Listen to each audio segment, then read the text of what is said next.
it seems like you're worried about security breaches and the level of insecurity coming out from the north, rather from the Middle Belt area, maybe overwhelm the country. How did you arrive at this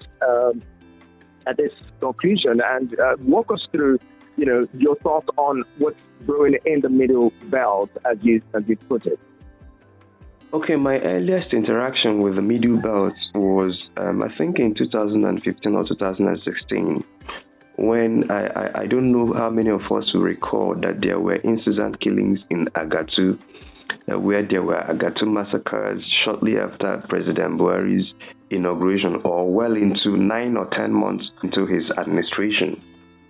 And so from them, I've continued to study, but not with any particular interest. But news reports of killings, invasions, often reported as a herdsman issue, a farmer header crisis, and you see a lot of terms for that. And it continued to become worrisome because every day you see the news almost repeating itself. Agatu had been also visited with violence repeatedly. And not just that, but there are other communities like that in the Middle Belt. And as a concerned Nigerian, it began to worry me.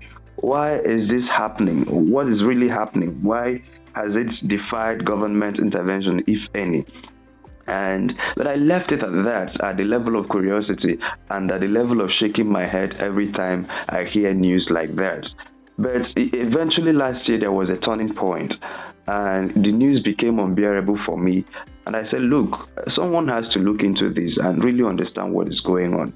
So I began private and district inquiries into what's going on.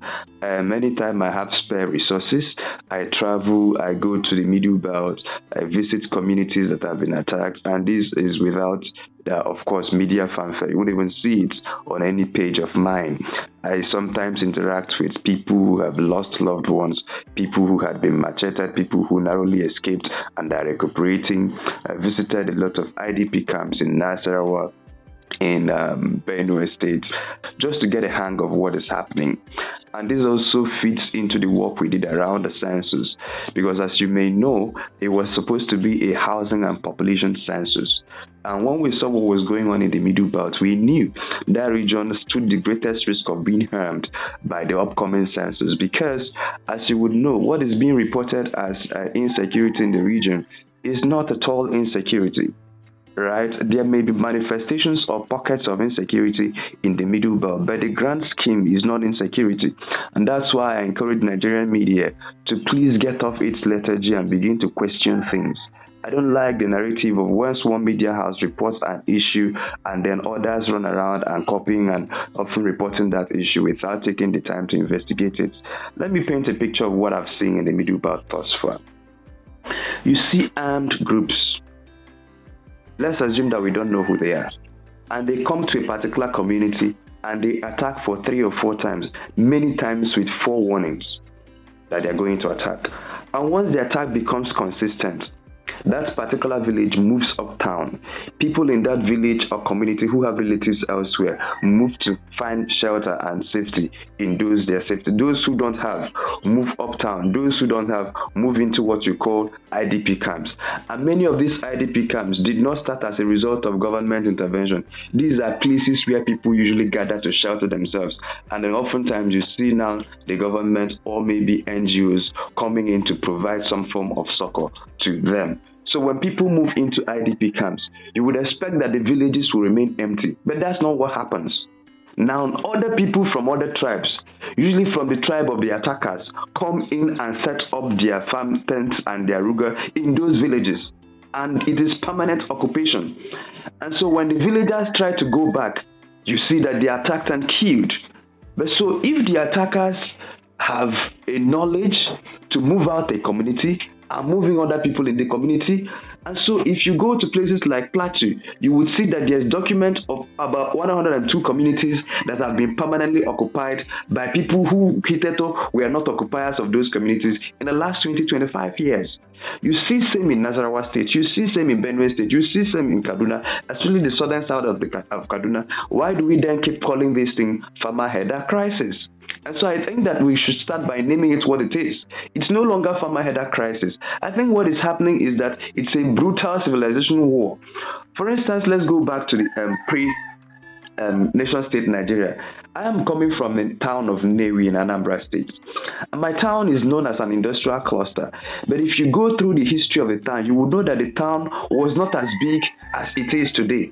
What happened was that you had the era of generals, of warfarers, people who had a lot of warriors and all of those things that happened before the nation state came in. So if you had more warriors and more soldiers, what you could do is that you could mobilize and attack members of other communities. And as much as you are able to drive them out, you take their land. And so if you wanted land, you now try to attack a community, move the people there, and then take their land forcefully and occupy it and name it your territory. So this thing began to happen not just in Nnewi, but in many parts of Nigeria before there was a nation state. And once there is a nation state and there is a land use act, all properties now belong to the state government.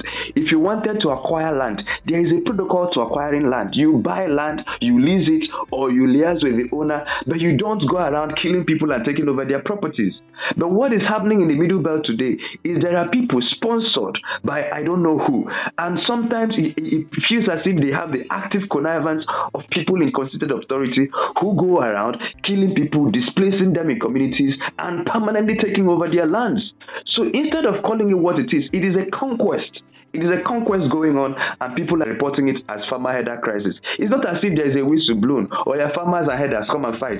No, it's that people who are original landowners are killed repeatedly until they feel unsafe in their land, move up, and then other people move into that place. And then if you had allowed the census to happen, what would have happened is that the census enumerators will go into those villages and enumerate the houses and the people they see in those villages and count and officially gazette them as the people we saw in these villages, which means that the people who were original landowners are now permanently confined to IDP camps without any hope of going back, whereas their communities have been captured, sometimes renamed by invaders. So this is what is going on, and I'm seeing it, and I'm beginning to sense that today, what you have is that people are being attacked, and people are looking up to the nation states to protect them. And as of today, the nation state has failed woefully in offering original landowners that protection they need.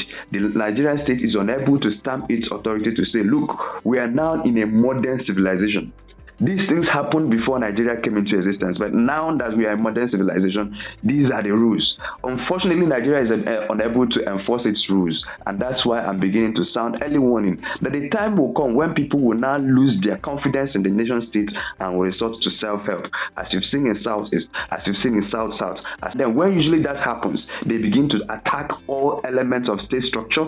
They attack the police, they attack the military. They don't want to see you, because what they will usually say is, when we were being killed, where were the military? And now what is happening? So usually that's where it starts, but it doesn't stop there.